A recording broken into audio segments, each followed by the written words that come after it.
things that resonate about jams and preserves are that first it's so simple, right? You've got something that at its base is just fruit. Our recipes are designed so that you shouldn't have to check the label to see what flavor is this. You should bite into it and go, oh, that's raspberry. People have such interesting stories. And we recognized early on that we're only selling jam on a superficial level, right? That what we're doing out there is making connections. Thank you so much. And they take a little piece of Asheville home with them. Exactly. Yeah. That's what we're selling, is that memory of Asheville. My name is Walter Harrill. My home is Fairview, North Carolina.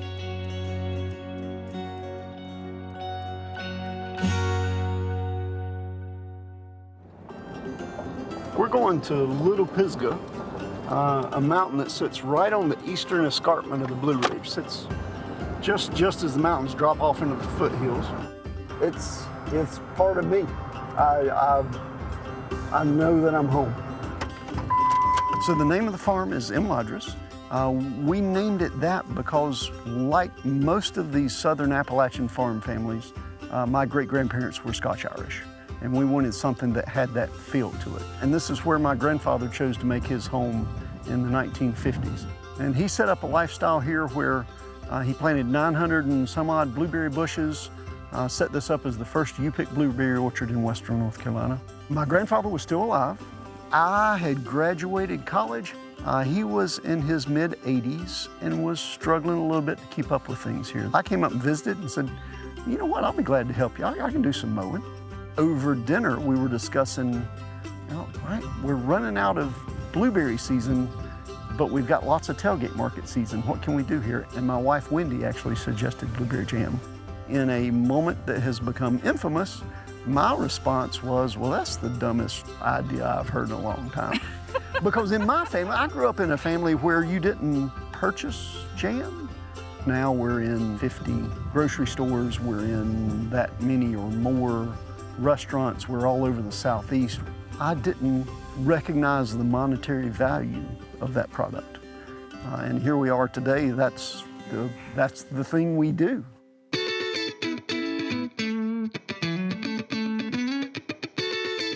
So my wife and I run the farm. My sister is my logistics, delivery, shipping person. My father provides this piece of land, so it's very much an extended family. I have great help. I've been very fortunate to find staff that's amazing. This is us. When the berries are really cold, the outsides will kind of start cooking before the rest of the berries. Try to keep this closed with steam to kind of heat it thoroughly, and then mix it a little bit while it's heating up before we actually start blending all of the berries. And then once we get a good puree going, we'll add pectin, and then we start adding our sugar. Jam making was a lot of fun. Walter's such a great guy. I was 11, giving my first job picking blueberries. So now I've done so many other different jobs since then. And now I'm back up in the blueberry patch, then coming here to make jam. So it's like a full circle situation. Well, when you were talking about Early Girl, why has that been such a special relationship for you guys? So many pieces to it. First and foremost, they were our first commercial account. At the end of the day, they draw my clientele. If you're eating at Early Girl Eatery, you're interested in quality food, you're interested in locally grown, you're interested in small family farms, and that's exactly my clientele. We're out there every weekend right in front of the restaurant selling jam to their customers. My first day here, it's like, hey, so there's gonna be this guy that's outside, and he's been outside for 10 plus years or something like that. So it's pretty cool that he's so passionate about what he does, but also he stays humble to his beginnings, The biscuits are so amazing. So every day we make them in-house, and then you add Walter's, natural jams, and it's a match made in heaven.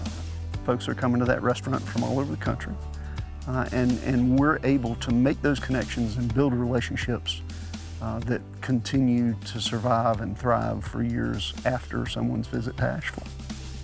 So when folks take a moment and slow down and come back to something like a jam.